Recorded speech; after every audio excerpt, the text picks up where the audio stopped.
Faltan muy pocos días para las elecciones en Cataluña.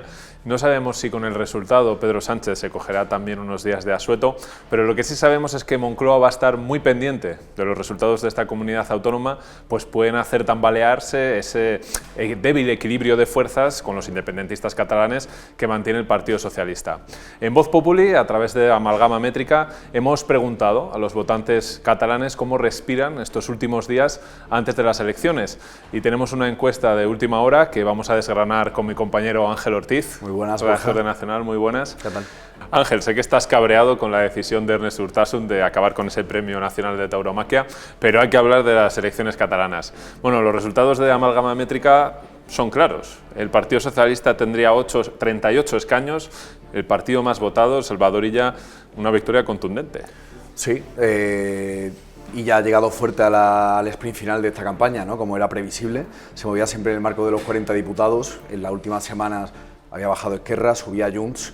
Y precisamente hay que tener en cuenta cuándo se preguntan los electores en esta encuesta, que es del 23 de abril al 30 de abril. Fue el 24 cuando se recluye en Moncloa a Pedro Sánchez después de publicar esa carta a la ciudadanía, y es el 29, ¿no? cuando anuncia que seguirá.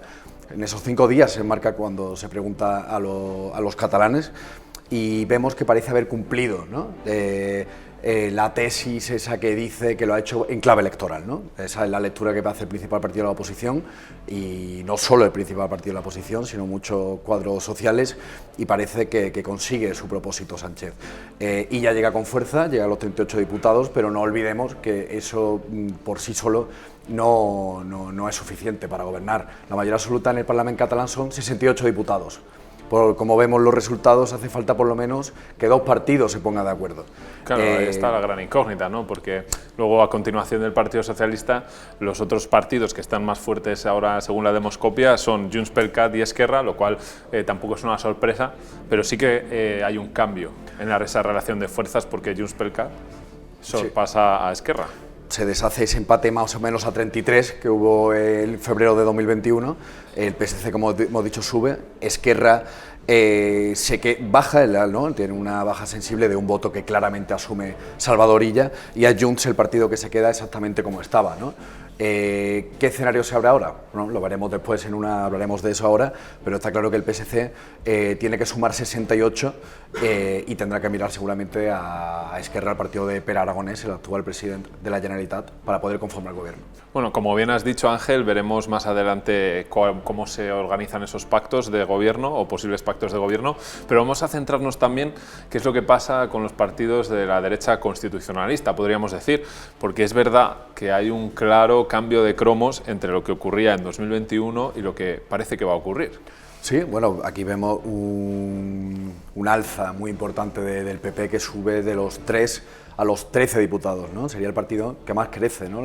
Después de revalidar Alberto Núñez Feijóo a Alejandro Fernández como candidato, que fue, recordemos, en febrero de 2021 el peor resultado histórico del PP, ¿no? Ahora vemos que asumiría y se nutriría de todo el voto que deja huérfanos Ciudadanos, que desaparecería. Ciudadanos desaparecería, ¿no? Se quedarían en un voto que oscilaría entre el 0,9 y 1%, según la encuesta. Pasaría de los 150.000 a los 33.000 votos aproximadamente, o sea, se deja un porrón de votos. Y aún así que sube la participación, que también lo veremos ahora. Y Vox se quedaría igual, en ese 7,7 que sacó también hace 3 años. Sí, que eso muestra también un poco la robustez, ¿no?, de la marca y Ignacio Garriga, pues ese grupo de votos, ¿no?, a la derecha del PP, que parece que no están dispuestos a volver a votar al PP y se mantienen con Vox. Parece que aguanta en ese 7,7, según, vamos, a tenor de la encuesta, sería un resultado idéntico, ¿no?, al de hace 3 años. Sí vemos que es muy representativo la aparición de un nuevo partido, ¿no?, en el Parlamento, que sería Alianza Catalana, que es ese partido, el partido de Sílvia Oriols, ¿no?, la alcaldesa de Ripoll, que un partido netamente xenófobo, ¿no?, que muy netamente independentista, netamente catalanista, en la peor de sus vertientes, que se nutriría de votos tanto de Vox como de Junts, en esa paradoja, ¿no?, que según explican los actores políticos, ¿no? Y después 2 escaños, ni más ni menos. Dos escaños, y después la CUP, ¿no?, que perdería fuelle con 2 diputados, y ahora los comunes, que bajo esa nueva marca, bajo ese cepelín que sobrevuela a la izquierda del PSOE, que es Sumar, y la desaparición de la marca Podemos. Vamos a ver qué pasa también con la variación de votos. porque claro, aquí muestra muy bien lo que ha sido estos últimos 4 años, en beneficio de quién y en contra quién ha jugado, ¿no? Y bueno, estábamos diciendo antes, el papel de Salvador Illa claramente es el que más votos recoge. Sí, hombre, se ve que bueno, recoge hasta 1 de cada 3, ¿no? Se ve que es la opción pues, más sólida, ¿no? que incluso alcanzaría el 1.000.000 de votos, ¿no? Yo creo que también hay un dato muy interesante, que es que mientras la participación hace 3 años fue del 51,3% del electorado, Amalgama Métrica prevé ahora un 65%, ¿no? O sea, que sería una subida de más de 10 puntos. El PSC es el partido que más votos sube, ¿no? Pero en comparación con el electorado que tenía es el PP, ¿no? El que tiene una subida muy importante, la candidatura de Alejandro Fernández, que juega una especie de partido contra sí mismo y bueno, y en general pues vemos como sube los partidos menos Ciudadanos, como hemos dicho antes, que consolida su desaparición del mapa político catalán, que fue precisamente donde irrumpió. Y en esa pugna soberanista también vemos cómo Junts le gana claramente la partida a Esquerra.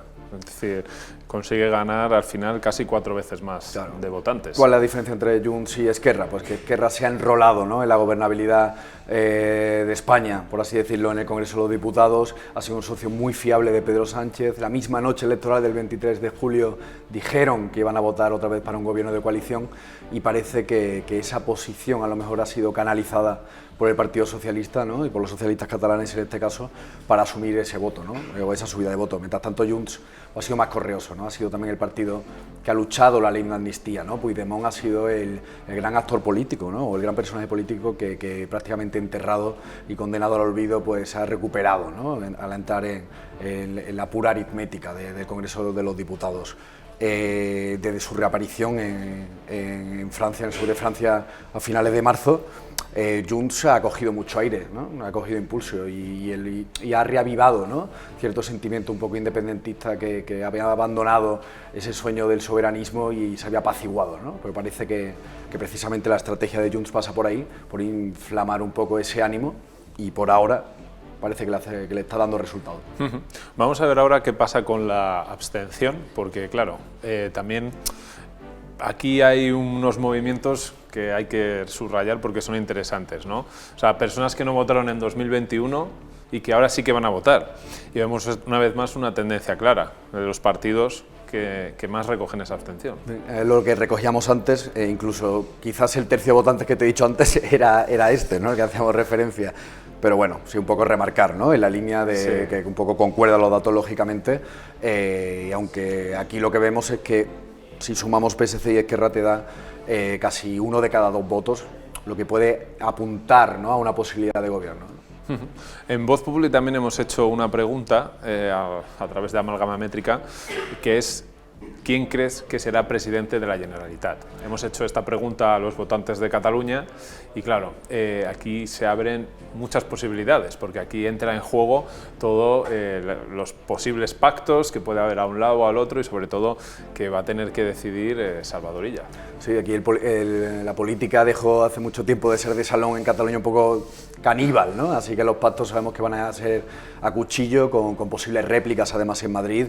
Sabemos que el gobierno pende de un hilo, ¿no?, con sus apoyos, pero una cosa está clara, ¿no?, al hilo de esa ventaja, ¿no?, esos varios cuerpos de ventaja que tiene sobre Carles Puigdemont en este caso, que recordemos, como ya dijo, y si cumple su palabra, si no es presidente abandona la política, ¿no? Eso dijo. Y aquí llama la atención 3 cosas. Lo primero, la confianza que hay por casi la mitad de los votantes catalanes porque Salvador Illa pueda ser el próximo presidente de la Generalitat.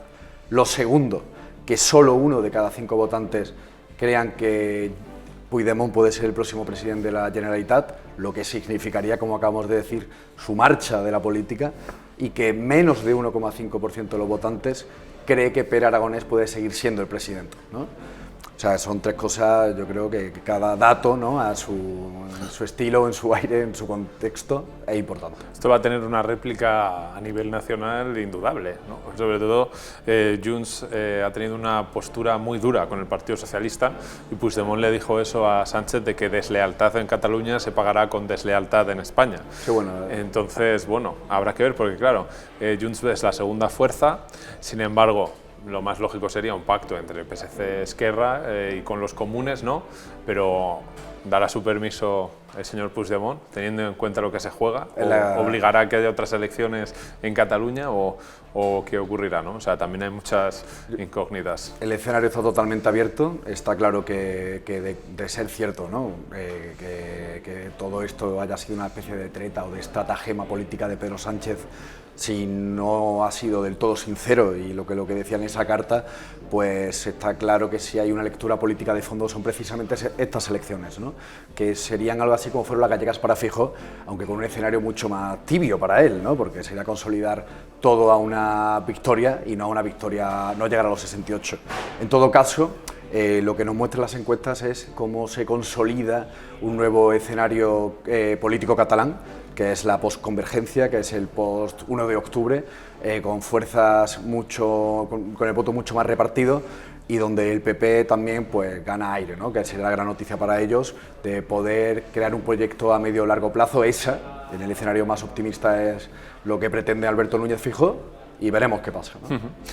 Muy rápidamente vamos a pasar por otro par de gráficos que han preparado nuestros compañeros, porque claro, en esta encuesta hemos hecho no solo una pregunta, sino dos. La segunda pregunta era esta: ¿cree que el independentismo saldrá reforzado de las elecciones del 12 de mayo? Y claro, aquí llama la atención una cosa, y es que pese a la victoria que parece clara de Salvador Illa, hay un grupo importante de personas, un 40%, que cree que saldrá reforzado. Sí, bueno, esto es tirar una moneda al aire, ¿no? Esta es un poco la pelota de match point en la red. Yo creo que una lectura que está en el aire, lo veremos. Está claro que lo que ha dejado de ser el independentismo, al menos en Cataluña, es un proyecto de mayorías, ¿no? O que ya no tiene ni de lejos el 50% del apoyo de la gente, y bueno, eso yo creo que es una buena noticia, ¿no? Por otro lado. Bueno, pues habrá que ver qué ocurre. Tú y yo, Ángel, nos tocará estar ahí al pie del cañón. Y nada, muchísimas gracias A ti, Borja, por tu colaboración una vez más. Muchas y gracias. Tranquilo, que lo de la tauromaquia seguro que tiene solución. Sí.